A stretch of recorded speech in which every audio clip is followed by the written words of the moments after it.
This is The Annex, a sociology podcast. I'm Joseph Cohen from the City University of New York. Today, are sociologists trying hard enough? Our panelists are Eliza Luft from UCLA, James R. Jones from Rutgers Newark, Neda Magbule from the University of Toronto, and Clayton Childress from the University of Toronto. This discussion was recorded on April 11th, 2019.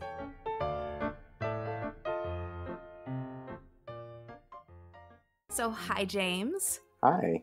Hi, Clayton. Hey. And hi, Eliza. Hello. It is great to be able to fulfill our contractual obligation to have at least one UCLA person on the Annex at all times. I'm bringing the sunshine to the rest of you. Thank you, because it is snowing in Toronto, and we are recording this on Thursday, April 11th. I felt so bad. I realized I was walking around my Birkenstocks on campus again today, and Steve Hitlin is coming to give a talk from Iowa and almost couldn't make it because his flight was canceled. And I was just like, oh God, I should really feel guilty about this. Like, it's not right to walk around in flip-flops when I know that so many people are just suffering in snow and terrible weather. But, you know, we have our fires, so. So, guys, we're recording this discussion today, Thursday, April 11, and yesterday, sociology Twitter experienced perhaps the biggest event in its young history on that hell site, which was dealing with some friendly fire from fellow sociologist and past guest of the Annex podcast, Fabio Rojas of Indiana University. So in case our listeners are not on Twitter, and God bless them if they're not, here's what happened. Fabio uploaded to Org Theory a blog post that was titled, "What if sociology does not really want to have a public impact? A commentary on economics and sociology blogs." And the thesis of Fabio's post is basically that sociologists have foregone blogging and blogging's impact for policymaking and social change in favor of what he calls retweeting the latest political outrage, unlike economists. And so I'm curious, you guys, what were some of your favorite reactions or takes that you saw in the social Twitter sphere to Fabio's post? So I think my favorite reaction was Tressie McMillan Cotton, who I love on Twitter and just overall, who in many ways destroyed this argument in a multitude of ways, but who did so on Twitter on her way to Capitol Hill to testify about in the Senate about the reauthorization of the Higher Education Act. So talking about influence, and like it was just a hilarious takedown for me. Yeah, I really, I can't say enjoyed, but appreciated Andrew Perrin's take that under an administration that is completely disinterested in empirical evidence, watching sociologists and economists like fight over the scraps of anybody caring is just quite sad. I felt like there was a lot that was really weird about Fabio's post, and I understand it was intended to be provocative, perhaps, though I would argue that right now is not the best time to publicly be saying things like sociologists don't give a shit about public discourse and impact and influence, because I think we all do very deeply. But one of them was, some people pointed out this sort of focus on, it seemed like he was focusing on sort of these top schools, these archaic ways of teaching, focusing on theory classes as if sociologists don't work very hard to make theory relevant to contemporary events or students' current lives and concerns. And then what seemed to be, through his dismissal of Tressie and many other public sociologists or sociologists who have had a tremendous public impact, of especially women and African Americans' public impact, because they've been some of the most vocal public sociologists in recent years, and Tressie is such a great example of that. The other thing I'll say, so one is Pam Hurd, I thought, had a really good take on it. What I liked about her take is that she was pointing out many of the social and institutional forces that make it difficult for sociologists to have a powerful voice in policy debates. in contrast to Fabio's assertion, which is basically like sociologists aren't trying hard enough, which to me seems such an anti-sociological perspective. And so Pam was pointing out that it's very difficult for sociologists to do applied research in the same way that economists do. And one of the reasons is because we evaluate things that are difficult to measure in real time.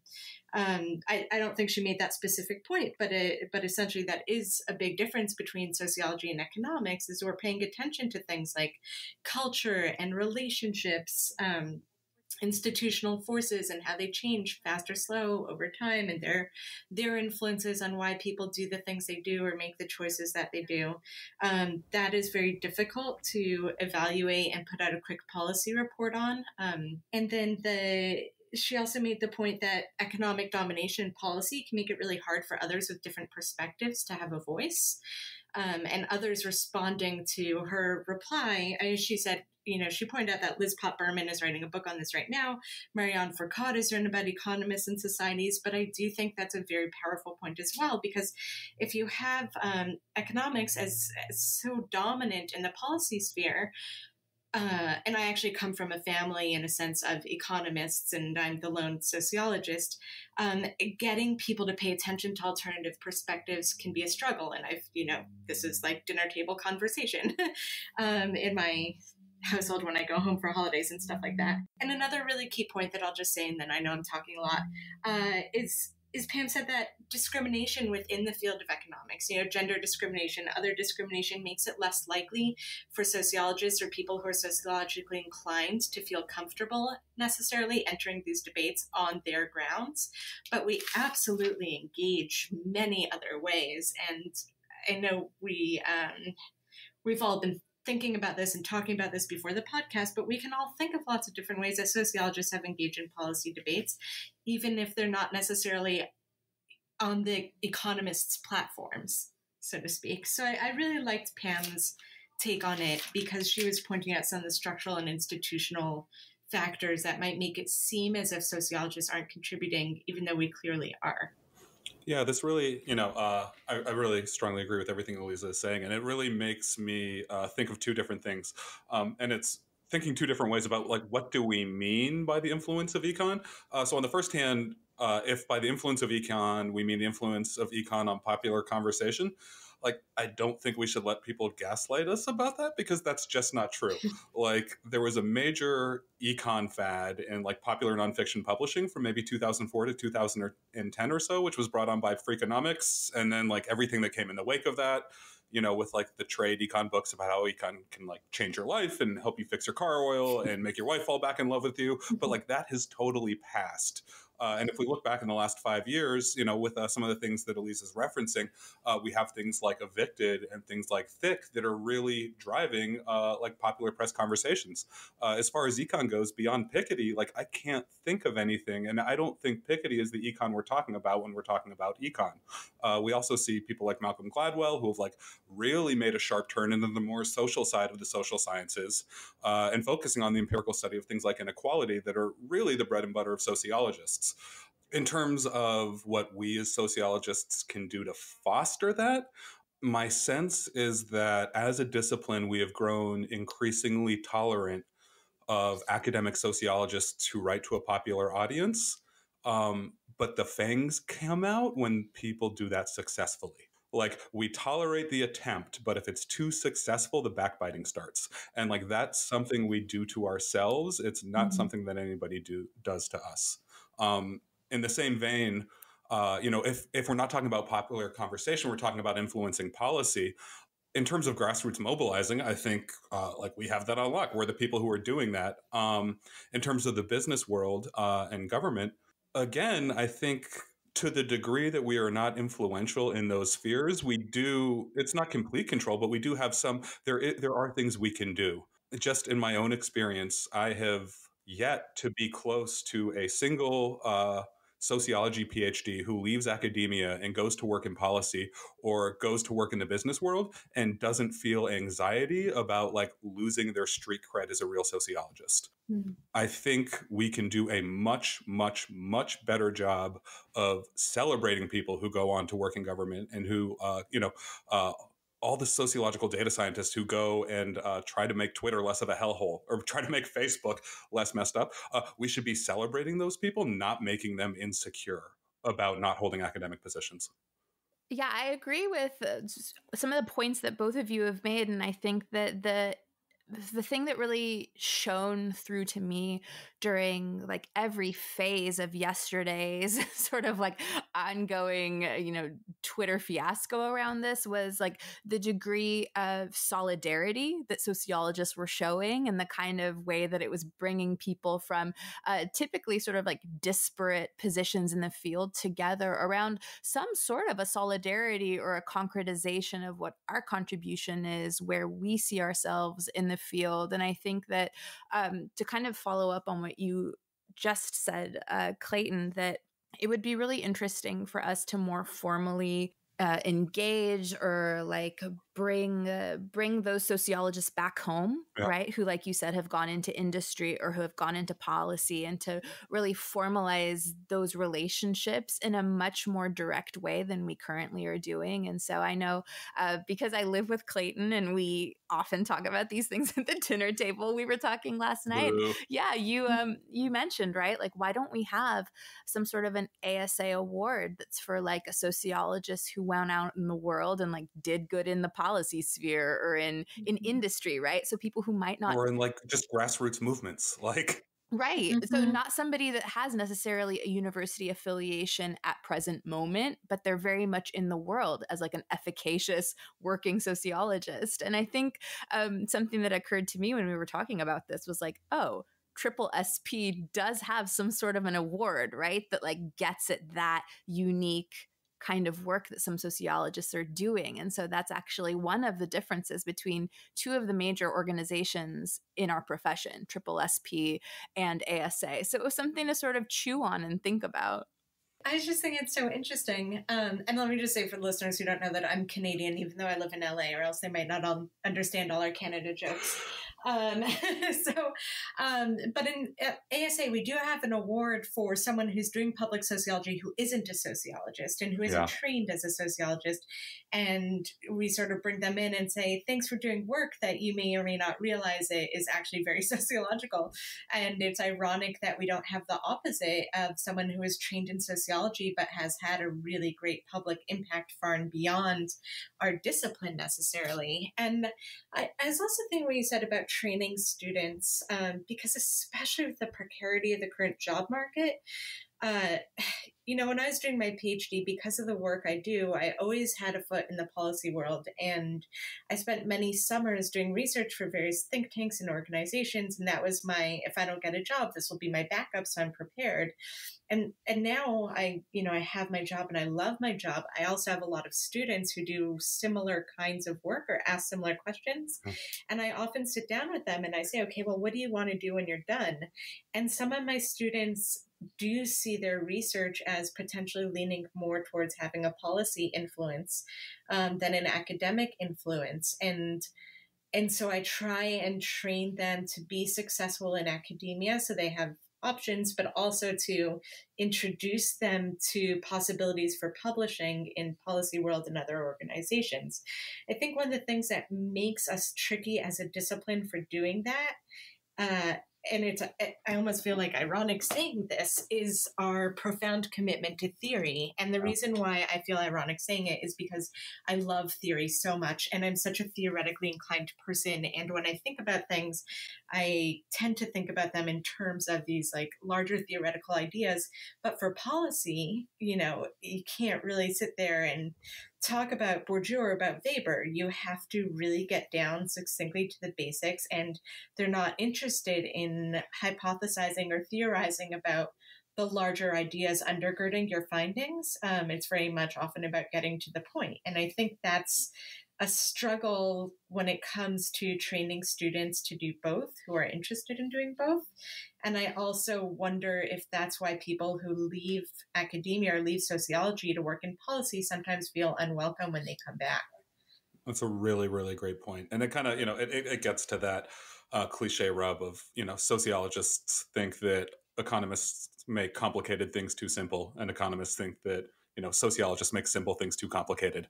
And one of those does kind of align with being out in the world as opposed to alone in your office a little bit. Right. So do we think there's anything to the characterization of economics as harder working or more relevant? Because, there was definitely that moment yesterday on Twitter when Fabio's post was taken up by economists, people like Justin Wolfers. And then there was the moment where Wolfers admitted he got ratioed on his take, which was to say, right, that indeed, economists are the ones that are working harder. And so he then walked that back. But, there were some prominent people in sociology who tipped their cap and they said there's something to Fabio's post or they agree with Wolfers. And so what do you guys think? Is there anything to this characterization? I think more generally, I find this conversation a little bit exhausting because I find the degree to which sociologists let economists live in their heads to be super exhausting. I don't let imaginary, ideal type bad faith economists live in my head. And the way sociologists talk about economists reminds me of a friend who can't get over a breakup. And it's I wonder what she's thinking about me. And the answer is asshole, she's not thinking about you. Just get over it. Just live your life. I love that. So my vote is I'm exhausted. I'm just very tired. Okay, so sociology's on the rebound. Yes. Economics isn't thinking about us anymore. We need a new boo, or maybe we should fall in love with ourselves as sociologists. Self-love. Yes. It's the solution to any I think bad we breakup. need the ASA Self-Love Award, which is where we bring those sociologists back into the fold rather than trying to give an award to Malcolm Gladwell, right, for caring about sociology. Then let's actually, show a little love to ourselves. Absolutely. Yeah. I was going to say, I also really liked Seth Maskett's tweet. He said, tweet harder, sociologists. And that just cracked me up. But I mean, how do you evaluate what working hard is? I was working till 1 a.m. and I woke up at 5, and this is an especially busy week for me. Over the weekend, my nieces were in town. I had the best time ever, and I didn't do any work for 48 hours. And but what does that mean? Am I working as hard as an economist or not? Are we working, how do you evaluate hard work? Is it how much your brain hurts when you're thinking through certain ideas? It's just such a silly way to even make sense of something like this. I think you do what economists do, and you figure out whichever proxy variable is most convenient to collect, and then you just call it hard work. Right. Well, okay, so that reminded me of one other thing that I wanted to say, which is, I think the reason why sociology is sometimes perceived as not hard work is because occasionally the results of our research are perceived as common sense. And this is something we have to explain to our students over and over again. Now you're reading perhaps some evidence for something that you always felt to be true or you always perceived to be true, but now we have the evidence for it. And that's very different from just saying sociologists are pointing out racial inequality still exists. Done. No, we are actually showing how it exists, how it reproduces. We're going to talk about James's work in a second, or later in the podcast about racialized organizations. These are exciting, interesting, provocative ideas. The fact that they become common sense perhaps over time is another way of showing sociological influence. But I think one thing is also, it matters how our work is received. So Eric Kleinenberg tweeted out an article from Pat Sharkey at NYU and from 2017 in the Chronicle, basically saying how sociologists and economists have finally come to the same conclusion. There's this consensus that, neighborhoods matter. But when economists do it, it's flashed on the New York Times, and they're dedicating numerous news articles, where the idea that neighborhood context matters is something that's been well documented for decades within sociology. But I think this all goes to the point, it matters how your work is received, right? In the sense that I'm someone who does public sociology, and I'm not a blogger, but, sometimes I write op-eds. And it's really hard. And so I pitch a lot. And what happens is that sometimes you're just ignored. And then oftentimes, by the time you're pitching to one outlet, you have to wait and then submit it to another outlet. you miss the story. And so it's incredibly hard to actually influence the public in ways that economists do because sociologists don't have the cachet. I think one thing I probably would agree with Fabio with is that economists have dedicated more resources to like engaging the public, right? So he talks about the creation of the National Bureau of Economic Research. So ASA, we have that fellowship where you will at least send one person to work in Congress. But we could actually thinking about if we want to have a greater influence in policy, like creating multiple positions like that. We'll talk about this later, but when I was working in Congress, the person who was heading our legislative department, our legislative director, was actually a sociologist with a PhD from American. So we're like influencing policy, but we need to support those people who are actually doing that work.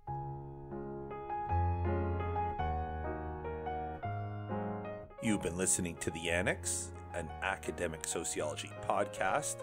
You can visit our show site at sociocast.org/annex.